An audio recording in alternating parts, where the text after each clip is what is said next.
All right. Okay, so we are looking at our rule number 6. Okay, and please take note. Okay, my rule 1 could be somebody's rule 2, whatever. So the rules are not in that order, are not strictly in that order. So please take note. So that's the more reason why when you are presenting your solution, okay, you don't write rule 1. Okay, you don't write rule 2.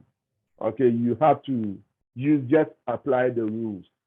Don't give the rules what names when you are applying it, because the rule 1 could be, just as I said, somebody's rule 3, what have you. So now let's look at if I have any a, okay, to a negative exponent. So you can see that so far all our exponents are positive, but your exponent can be negative as well.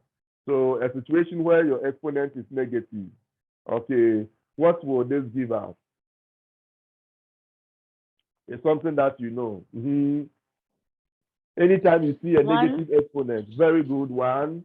You started well. Over So A over A, raised to the power M. raise the power M. Very good. Okay, so this will be the rule for the negative or exponent.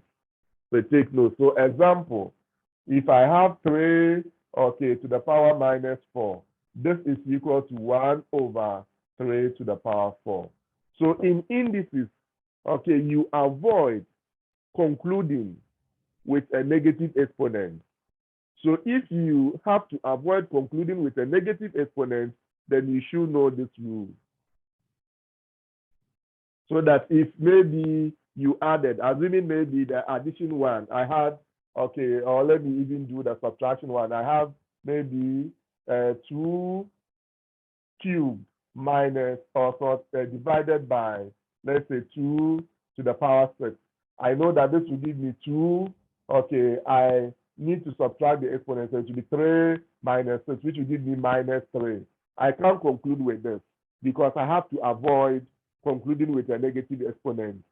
And with this, if I don't know this rule, there is no way I can avoid concluding with a negative exponent. So this should tell me that my next step, I should have 1 over 2 cubed. Is my point well made?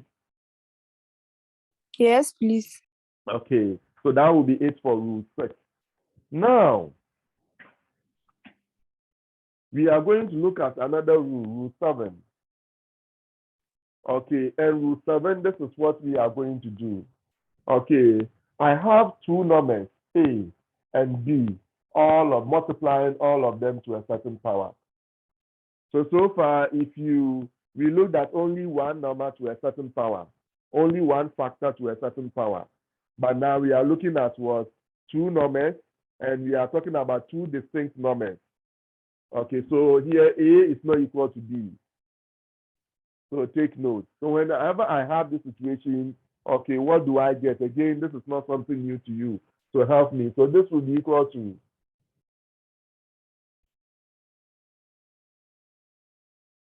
hello, I'm waiting.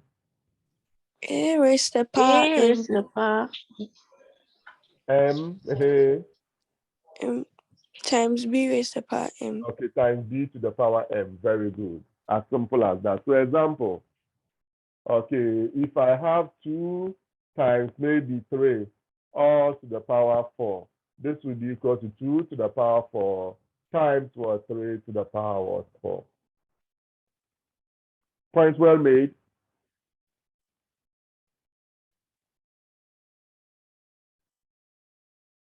Yes, please. Okay, now 8. Okay, this time round, my numbers that I multiplied, I am going to look at them as as division or quotient. So I will look at A over B, also to the power of M. So what will this be equal to? Your numerator to the power M over your denominator also to the power M. Is that not it?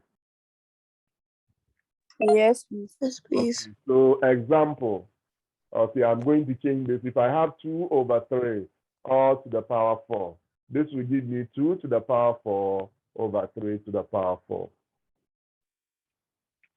Point well made. Yes, please. And the last but not the least rule. Okay, this is what we are going to talk about. My A over B, this time round, it is raised to the power a negative exponent. Okay, so we know that this will give us, this is what we are supposed to do. Okay, this will give us, anytime you see a fraction, okay, to a negative exponent, invert the fraction, then change the exponent to positive. Should I come again, or my point is well made?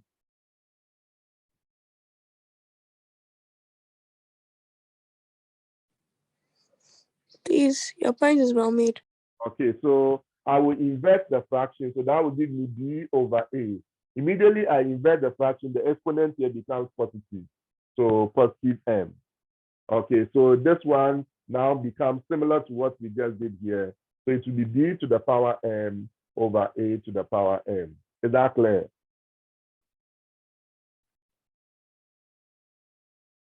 Yes, please.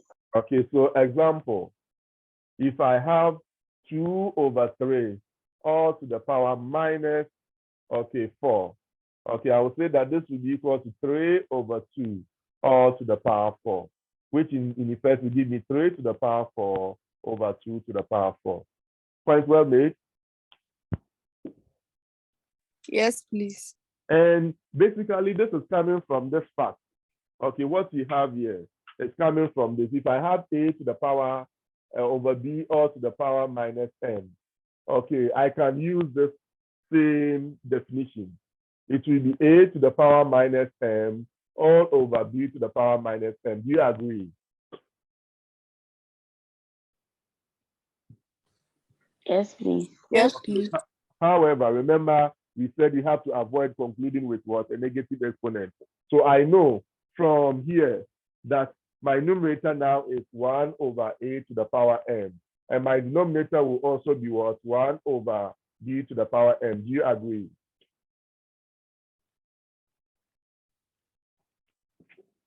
Yes, please. Okay, good. All right. So it's like indirectly we are proving, okay, this result. So if you're asked to prove, this is what you are supposed to do. So now I can say that this is equal to what? My 1 over A to the power M, then divided by 1 over, which will be times what? B to the power M over 1. Is that not it? Yes, please. Which then becomes B to the power M over A to the power M, which is exactly what we have here. So this is the proof of this particular rule. Is that clear?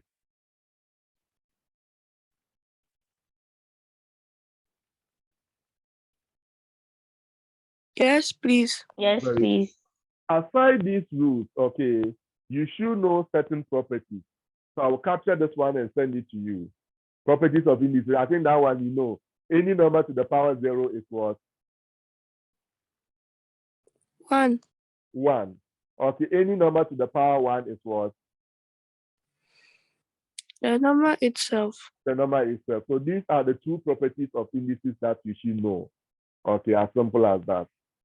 Okay, so I can choose not to write it. Is that not it? You know. Yes, please. Okay, good. So now, okay, I'm going to capture this one and send it to you.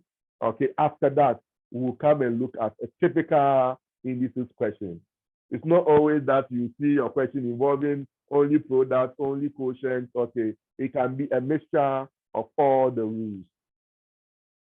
Okay, so we'll be looking at that right, okay, after putting this picture on the platform. So let me pause and do that.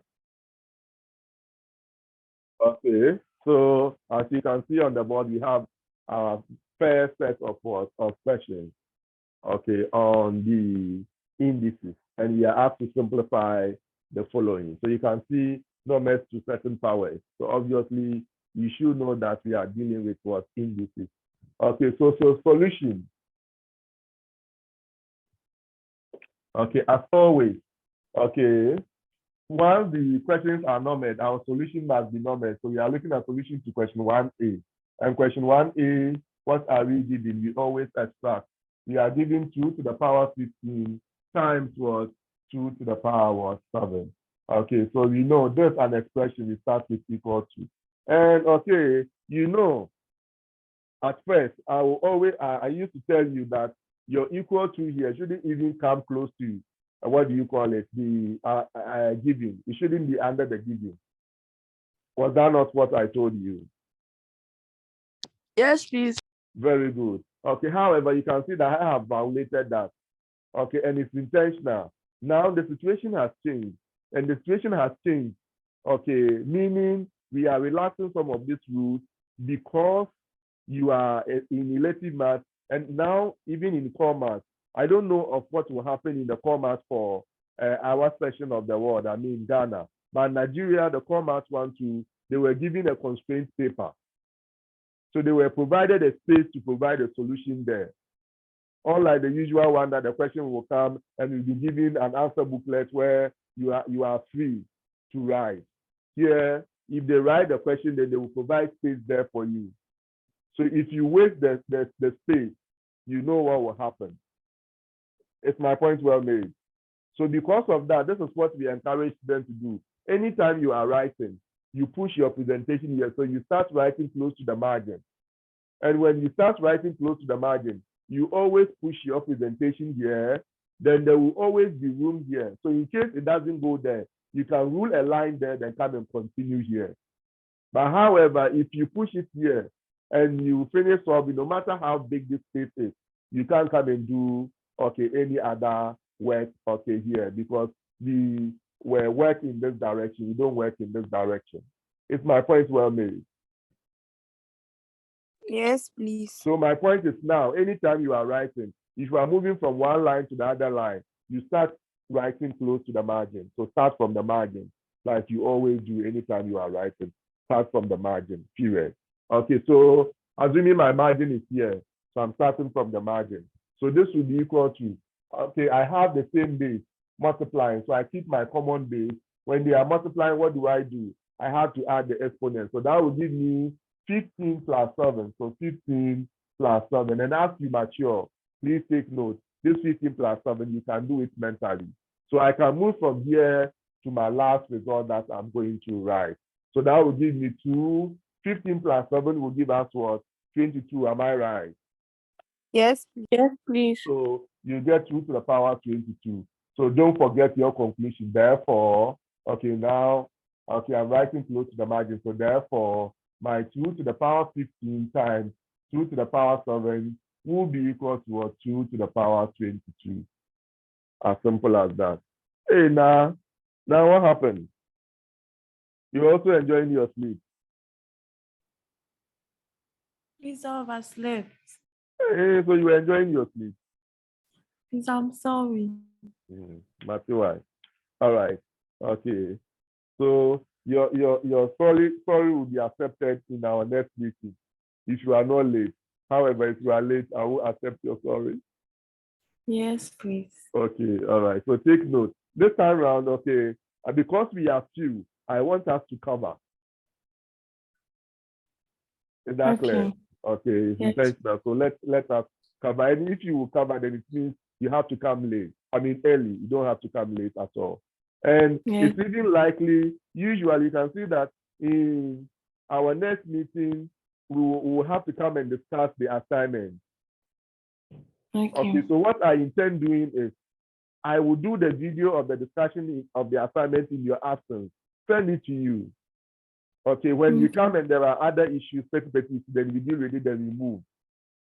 Because sometimes the discussion can take even our first session, which wastes our time, especially those who got everything right. Yes, please. Okay, so that's what I intend doing. Okay, now I'm a little free, okay, in terms of teaching.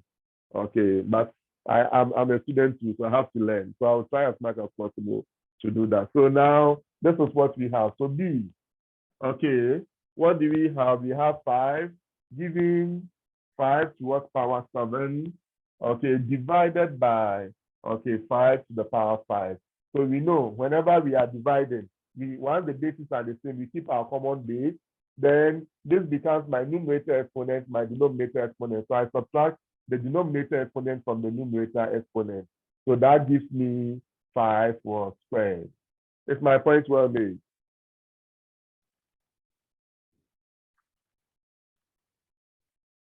Yes, please. Yes, Okay, please. so this then becomes therefore your 5 to the power 7 divided by 5 to the power 5 is equal to what? 5 was squared. Okay, as simple as that. I have told you the first set of examples basically is to whet our appetite. The next one, then I will be adding, okay, a little more bone. So C, okay, what are we giving? We've been giving 5 to the power 7 over, okay, 5 to the power 9. So we are dealing with division, only that this time around, we didn't use the division symbol. Yeah, we've used the division by a third division. Okay, so we are supposed to use the quotient rule. So this will give us what? You keep your common base, then it will be your numerator power minus your denominator power. So that gives us 5. 7 minus 9 will give us minus 2. Am I right? Yes, please. Okay, but remember, I told you that we avoid concluding with what? A negative exponent. So unless maybe the question specifically asks you to do so. Otherwise, please don't. Okay, so in this case, we are going to write it as 1 over 5 whole squared. Is my point well made? Yes, please. Yes, Okay, please. you draw your conclusion. Therefore, 5 to the power 7 over 5 to the power 9 will be equal to 1 over 5 whole squared. As simple as that. Any questions at this point?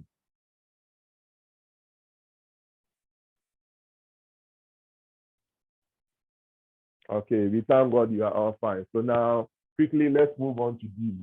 D, what are we giving? We are giving 6 to the power 7, okay, times 6, okay, to the power 12 times 6 to the power 9, all over, okay, 6 to the power 8 times, okay, 6 to the power 10, then times 6 to the power 22. Okay, so this is the best approach. This will be equal to, we are going to work on the numerator and the denominator separately. Okay, so I take my numerator, I'm going to get, okay, 6. I can see multiplication in all of them and they all have the same base. So I have to keep my common base, 6. And this time around, okay, all of them multiplying. I have 3, okay, powers or indices. So what do? I need to add these 3, okay, by extension. You know that if it is 2, you add the 2. When they are multiplied, if it is 3 by extension, you have to add the 3 powers. Am I clear? So I'm going to write this as 7 plus 12 plus 9. Okay, then all over 6, this one to be a multiplying. So I'll get 8 plus 10 plus 22. And this step that I have here, like I said, is basically for explanation purposes. You can always do it mentally. So meaning you can move from here to what I'm now going to write, and you won't lose any math. So this will be equal to, okay, you keep your base. Now we are adding. So this plus this will give us 19. Is that not it? 19 plus 8 will give us what? 28.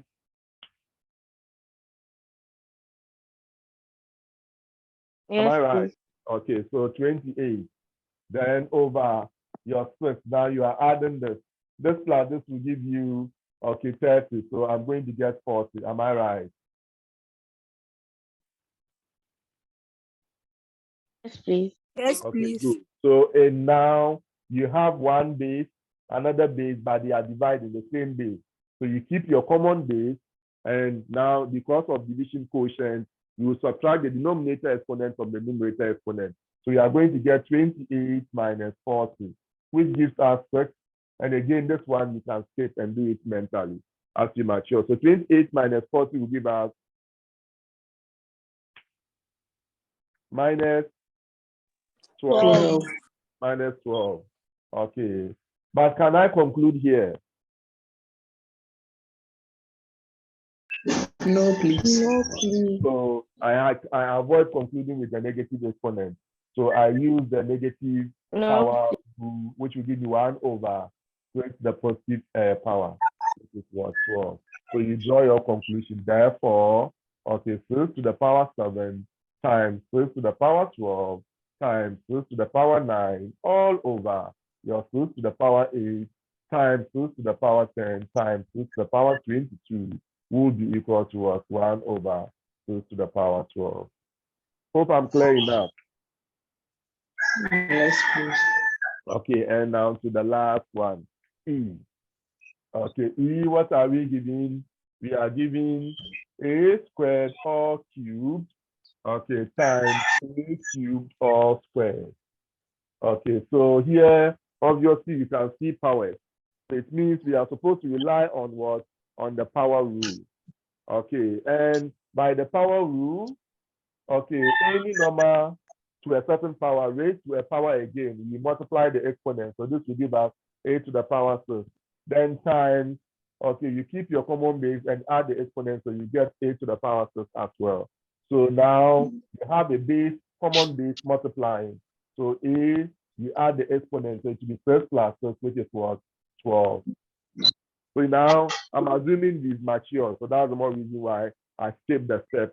Okay, that's okay. I said you can do it mentally, the addition of the exponent step. Is that clear? Yes. So what do? We comfortably come and draw our conclusion. Therefore, a squared cubed times a cubed squared is equal to what? A to the power of 12. As simple as that. Okay, any questions at this point before we go and look at our second set of questions? Hey,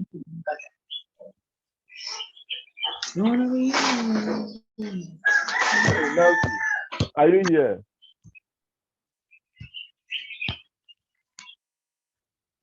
Mr. Hackman, Yes, please. please, I can't see the board though. Oh, really? Who else can see the board? Okay, who can see the board clearly? It's me. Okay, then it means Rosemary is coming from your end. So you have to disconnect and reconnect. However, we are all going to disconnect because I think we have some few minutes for us to be automatically disconnected. So we'll do that, then we all come back and look at our second set of questions. Is that clear? So let's all disconnect and come back ASAP as soon as possible.